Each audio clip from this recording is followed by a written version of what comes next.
Something else we're following for you here today.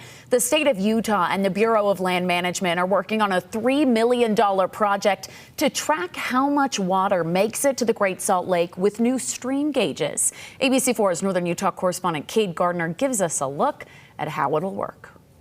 With water levels at Great Salt Lake returning to where they were in 2021, just before things got really bad in 2022, it may be more important now than ever to get a really solid idea of how much water is actually making it to the lake. Well, these new gauges aim to do just that. Along the Weber River, you'll find phragmites, waterfowl, and occasionally one of these orange devices. This is a stream gauging site to monitor flow in the North Fork of the Weber River. It's part of a larger effort to monitor inflows into Great Salt Lake. One might ask, why spend so much money to measure water going into the lake? Things get dry, it gets stressful. We need water for cities, we need water for farms. That's where this stream gauge comes into play.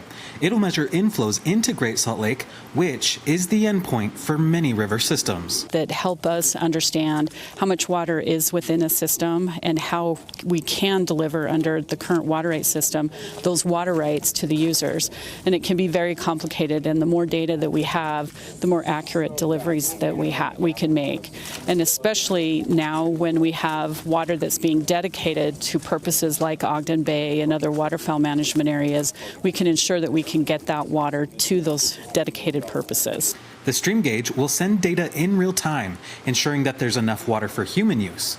It'll also be used to ensure more water gets to the lake. The Commissioner's Office is coming out with a new plan to implement the Great Salt Lake Strategic Plan about how much additional base flow we need to get to the lake every year.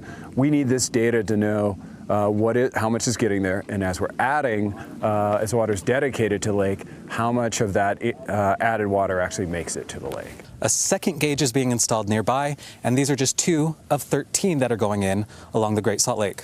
Reporting from Weber County, Cade Gardner, ABC4 News.